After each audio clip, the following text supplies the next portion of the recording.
Ce soir, votre invitée est particulièrement bien nommée. Bonsoir Jacqueline, puisqu'elle s'appelle Océane Valentin, alors c'était un hasard. Elle est Océane Valentin, elle est auteure, elle est vansoise. Bonsoir. Votre spécialité, ce sont les récits fantastiques. Vous êtes éditrice également. Tout à fait. On va en parler.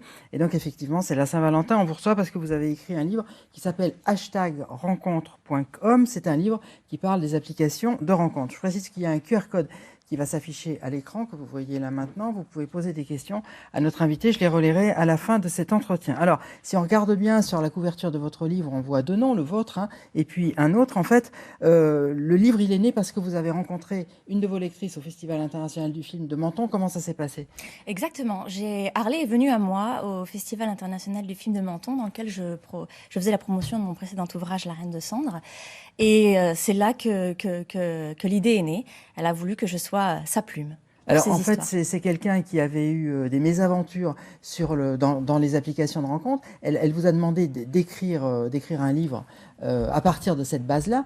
Oui. C'est 100% du vécu ce qui est raconté là. C'est 100% vécu et chaque chapitre a été écrit en collaboration avec Harley.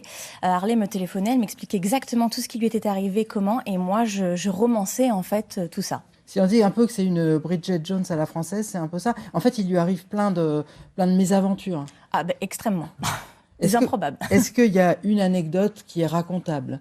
Oui, bien sûr. Je pense la plus improbable et que beaucoup de lecteurs doivent déjà connaître, c'est Harley qui rencontre un monsieur avec qui ça match, avec qui il commence à flirter, et ils vont pour passer à l'acte. Harley refuse de passer à l'acte sans se protéger, et ce monsieur s'en va dans la cuisine et revient avec un rouleau de cellophane et lui propose justement de passer à l'acte avec ce cellophane, chose qu'elle refuse évidemment. Ça, donc, c'est du vécu. C'est du vécu. C'est du vécu. Alors, votre avis personnel, parce que ce sont des histoires vraies, donc qui se passent assez mal. Quel est votre avis personnel sur ces sites de rencontres ? On dit aujourd'hui de plus en plus que beaucoup des jeunes notamment reviennent à quelque chose de réel, des agences matrimoniales ou du speed dating. Est-ce que tout est à jeter dans ces applications-là, dans ces sites ? Non, franchement, moi je pense vraiment qu'on peut trouver l'amour sur les sites de rencontres. Après, comme je dis toujours, il suffit de bien chercher.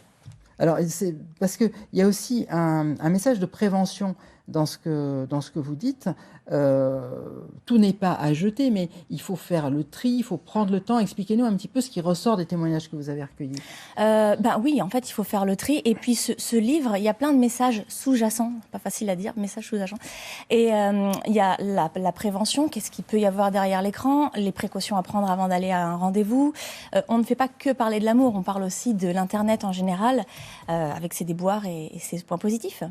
Alors, on ne vous a pas invité que pour la Saint-Valentin parce que y a plusieurs choses. D'abord, votre univers, c'est pas celui-là forcément, c'est aussi et surtout le roman fantastique. Vous avez écrit un livre qui s'appelle La Reine de Cendre.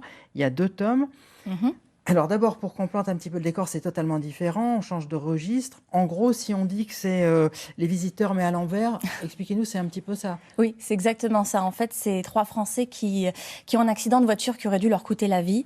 Sauf que quand ils réouvrent les yeux, ils sont dans un univers médiéval imaginaire et on leur apprend que ce sont les élus d'une prophétie, les seuls qui puissent vaincre la Reine de Cendre, qui est une reine qui sème le feu et la désolation absolument partout.